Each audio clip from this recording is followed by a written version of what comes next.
देखिए, जो ये दिल्ली का अध्यादेश आज सदन के भीतर लाया जा रहा है, मुझे लगता है कि इससे ज़्यादा असंवैधानिक और गैर कानूनी अध्यादेश, कानून या बिल आज तक भारत के संसदीय इतिहास में कभी नहीं लाया गया।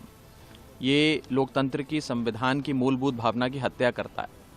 और ये सिर्फ संविधान के खिलाफ ही नहीं है, दिल्ली के 2 करोड़ लोगों के खिलाफ है। और उनको एक चेतावनी है कि दिल्ली के लोगों, ये बात समझ लो कि अगर तुम भाजपा के अलावा किसी और पार्टी को वोट दोगे तो हम उस सरकार को नपुंसक बना देंगे, उसकी सारी शक्तियां ले लेंगे, उस सरकार को ध्वस्त कर देंगे। ये बीजेपी द्वारा दिल्ली के लोगों को धमकी दी जा रही है एक प्रकार से।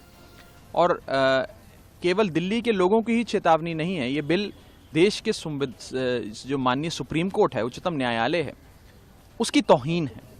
सुप्रीम कोर्ट का संवैधानिक पीठ का सर्वसम्मति के फैसले को मात्र 8 दिन में एक ऑर्डिनेंस के माध्यम से पलट देने की जो पाप एक केंद्र में बैठी मोदी सरकार ने किया है, वो शायद ही आज तक कभी भारत के इतिहास में देखा गया हो।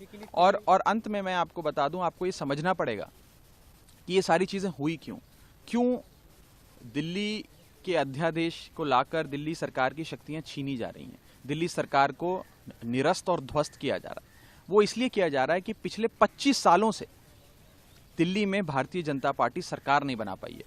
25 सालों से दिल्ली में 6 बार चुनाव हुए, विधानसभा चुनाव, मुख्यमंत्री चुनने का चुनाव, 6 के 6 चुनाव बीजेपी बुरी तरीके से हारी। और खास करके 2013 के बाद जितने चुनाव हुए, जो अरविंद केजरीवाल के सामने बीजेपी ने चुनाव लड़े, उन सारे चुनावों में दिल्ली के लोगों ने अरविंद केजरीवाल जी को गले लगाकर मुख्यमंत्री बनाया, उनका माथा चूमकर कहा कि हमें अरविंद केजरीवाल जी मुख्यमंत्री और आम आदमी पार्टी की सरकार चाहिए। वो देखकर भारतीय जनता पार्टी ये समझ गई है कि उनकी राजनीतिक जमीन अब दिल्ली में हिल चुकी है।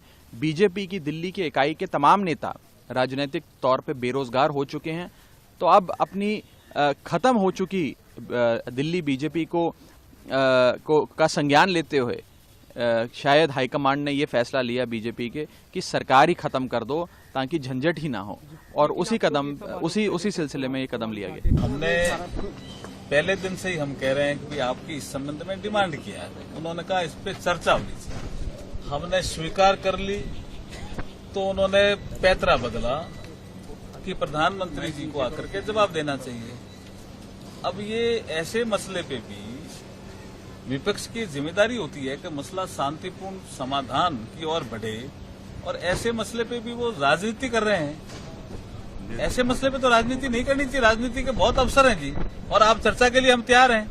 हमने कहा आप 1 दिन चर्चा करो, 2 दिन चर्चा करो। हमारे गृह मंत्री जी ने सदन में कहा, लोकसभा में, कि हम चर्चा करने के लिए तैयार हैं, आप टाइम तय करो। लेकिन उन्होंने तो जिद पकड़ रखी है। अब नो कॉन्फिडेंस मोशन और ले आए, तो उसके लिए भी स्पीकर साहब जब टाइम देंगे तब हम भी चर्चा के लिए तैयार हैं। दिल्ली ऑर्डिनेंस बिल सर्कुलेट हो गए हैं एमपीज के पास, क्या आज आने की उम्मीद है कि क्या इंट्रोड्यूस हो जाएगा? आज तो बिजनेस में लगे हुए हैं, वो आएंगे। जब बिजनेस में लगेगा तब बताएंगे। जब आएगा आपको जरूर हम बताएंगे, और लिस्ट ऑफ बिजनेस में आएंगे। आज लिस्ट ऑफ बिजनेस में नहीं है तो आज नहीं आएंगे। विपक्ष सर नो कॉन्फिडेंस मोशन लाने की देर हो रही है। देर 10 दिन का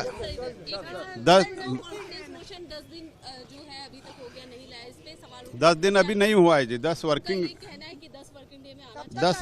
वर्किंग डे में आएगा।